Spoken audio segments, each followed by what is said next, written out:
दुल्हा ने शादी में निकाह से पहले मांगा कार। फिर दुल्हन ने क्या किया दोस्तों, जिसको जानकर यकीनन आप भी हैरान हो जाएंगे। प्यारे दोस्तों, अस्सलाम वालेकुम। आप देख रहे हैं इरफानी वर्ल्ड यूट्यूब चैनल और मैं हूं मोहम्मद इरफान झारखंड। दूल्हे ने निकाह से पहले रख दी शर्त, मांग लिया कार।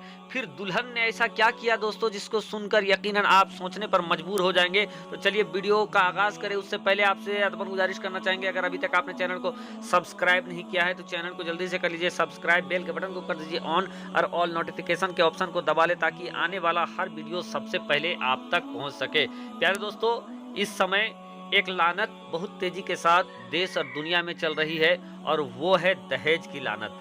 दहेज की लानत एक ऐसी लानत है दोस्तों, जहां पर दहेज की वजह से बहुत सारे बच्चियों का निकाह नहीं हो पाता है, शादी नहीं हो पाता है। क्योंकि कुछ दहेज के लालची भिखमंगे हैं, वो इतना दहेज को बढ़ावा दे रहे हैं जिससे गरीब लोग अपनी बच्चियों को शादी नहीं कर पाते। बहरकैफ दोस्तों, आज का जो वाकया है वो गुजरात के एक कस्बे का है, जहां एक मध्यम वर्ग का एक इंसान बड़े मुश्किल से अपनी बेटी की शादी के लिए सामान जुटाता है, रिश्ता लगाता है। रिश्ता लगाने के बाद दोस्तों अपनी बेटी की शादी के पूरे इंतजाम में वो लग जाता है। जब वो पूरे इंतजाम में वो लग जाता है, एक दिन ऐसा भी आता है जब शादी का डेट आ जाता है। शादी के डेट आने के बाद दोस्तों बारात आती है।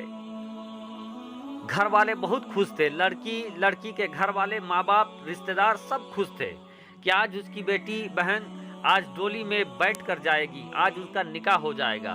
बहरकैफ दोस्तों, बाराती आते हैं, बारातियों का नाश्ता जो दस्तूर है, नाश्ता वगैरह दिया जाता है। बाराती लोग खाना खाते हैं। खाना खाने के बाद दोस्तों एक ऐसी घड़ी आती है जिस घड़ी में निकाह पढ़ाया जाता है।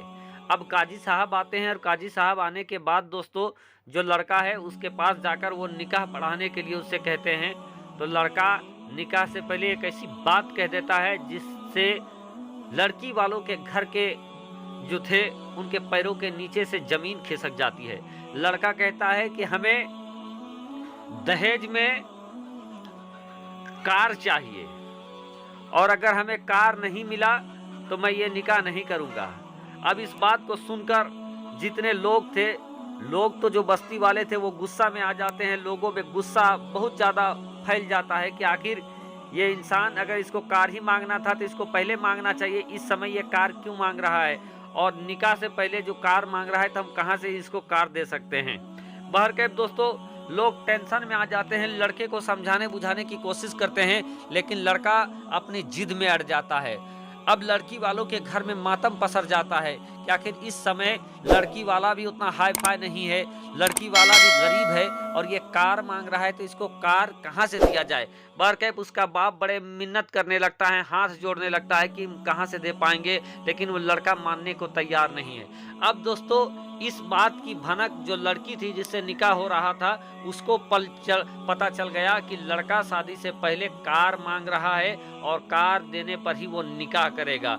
और उसके वालिद साहब बड़े हाथ जोड़ रहे हैं, लेकिन जो लड़का है मानने को तैयार नहीं है। अब इस बात को सुनने के बाद लड़की गुस्से में आ जाती है और कहती है कि मैं ऐसे शख्स से बिल्कुल निकाह नहीं करूँगा जिसको मेरे से ज़्यादा मेरे रुपया, पैसा, धन और दहेज की लालच है। वो कहता है कि मैं इसके साथ निकाह नहीं करूंगा। और फिर क्या था दोस्तों, लड़की निकाह से इनकार कर देती है।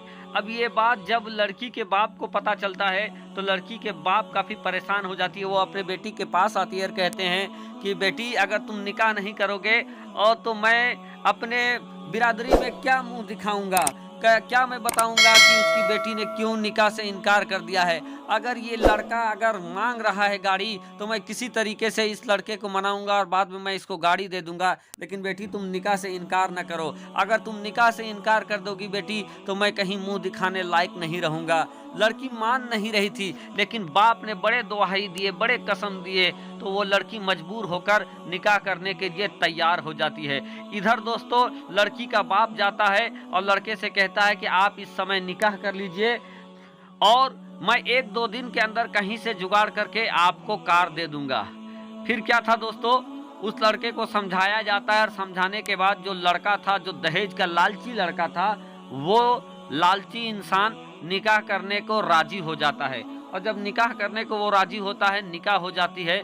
निकाह होने के बाद दोस्तों 1-2 दिन के अंदर लड़की के बाप ने उस लड़के को दहेज में कार दे दिया। और जब दहेज में कार दे दिया तो एक दिन वो लड़का उसी दहेजी कार से अपने बीवी को बैठाकर वो जा रहा था, कहीं जा रहा था, अपनी बीवी को ये बताता हुआ जा रहा था कि मैं दूसरों के कार में जाता था, दूसरे को कार में बैठता था, तो मेरे दिल में भी बहुत हसरत होती थी कि मेरा भी अपना कार हो, और इसीलिए मैंने आज तुम्हारे बाप से कार मांगा।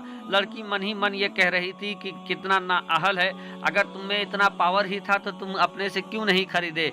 एक लड़की का बाप कितना मजबूर और कितनी मुसीबतों के साथ अपनी बेटी का शादी करता है, और उससे वैसे इंसान से, मजबूर इंसान से तुम लोग इस तरीके का जबरन कार लेते हो, दहेज मांगते हो, शर्म आनी चाहिए। मन ही मन बड़बड़ाती हुई ये लड़की जा रही थी और वो बड़ा खुशी के साथ वो चलता जा रहा था।